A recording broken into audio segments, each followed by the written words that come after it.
結平賬戶好重要。點解呢？因為如果唔結平，你就唔會知每個賬戶喺某一日嘅餘額。睇下呢個例子，假設6月1號你有650蚊現金，喺6月份你用咗400蚊買零食，咁你仲有幾多錢剩？冇錯，就係250蚊，呢個就係餘額。但係如果你冇記錄，可能你會誤會自己仲有500蚊，結果去買多咗零食，最後發現唔夠錢。但係如果你冇記錄，可能會誤會自己仲有好多錢。所以記錄收入同支出，然後結平賬戶，就係避免出錯嘅最好方法。俾個賬大家研究，究竟龍潭有限公司呢個賬係應收貨款還是應付貨款？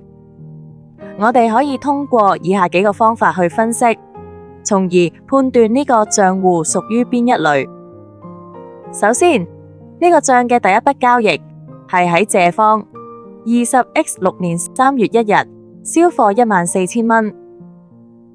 呢度有兩個重要嘅信息：一，起初嘅記錄就代表嗰個賬邊一面增加，例如應收貨款屬於資產，所以增加會借記，而第一宗交易入賬就一定喺借方。二，交易性質，睇個賬戶嘅餡，即係對應賬，都應該略知答案。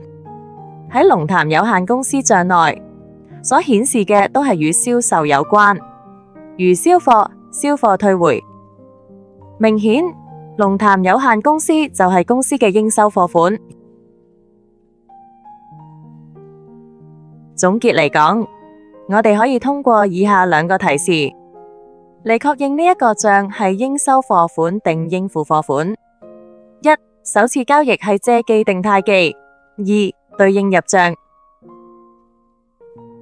接下落嚟，我哋要了解三種結平情況喺龍潭有限公司嘅賬。20X6 年3月1號，我哋向佢賒銷貨品14000蚊，之後又因退貨而扣減3000蚊，因此當日3月4號，龍潭有限公司只欠我哋11000蚊，而佢喺3月8號以支票結清貨欠。咁龍潭有限公司仲有冇爭我哋錢呢？答案當然係冇啦。呢個冇拖冇欠嘅情況，賬戶嘅借方總額同貸方總額就會相等。我哋只需要喺兩邊寫上總額，畫埋等線，平咗腳就搞掂。呢個就係第一種結平情況，借方總額等於貸方總額。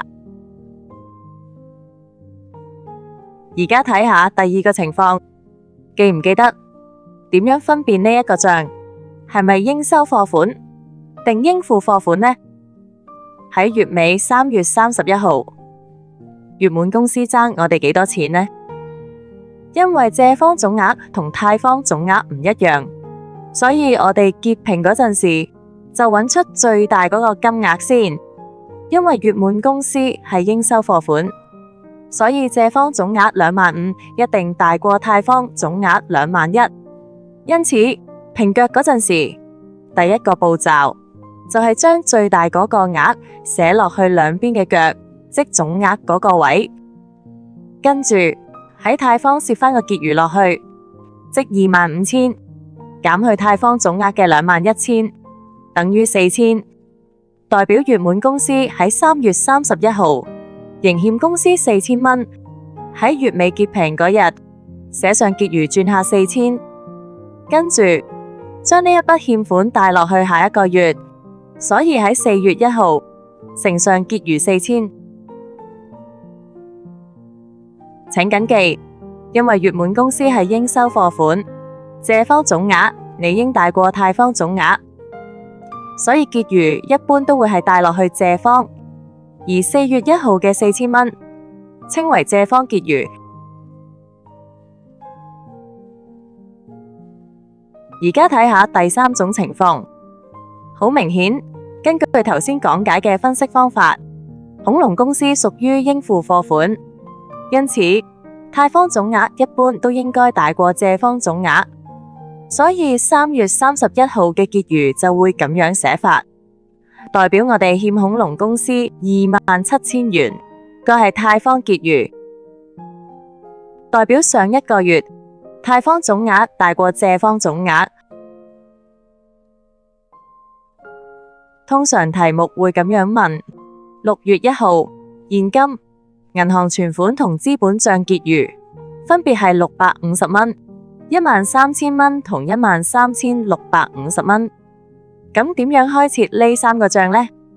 首先諗返佢哋係資產、負債定資本，從而根據賬戶嘅加減特性，決定佢哋係借方結餘定貸方結餘。譬如資產，借方嘅加大過貸方嘅減，所以係借方結餘。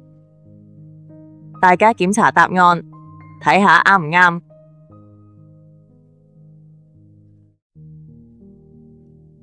如果大家學過銀行透支，又知唔知喺會計入面係點樣出現呢？究竟係咪真係有一個叫銀行透支嘅賬戶呢？不妨 click 入下面嘅連結，揾下答案啦。下次見。搞掂企會財，隨心學，隨心聽。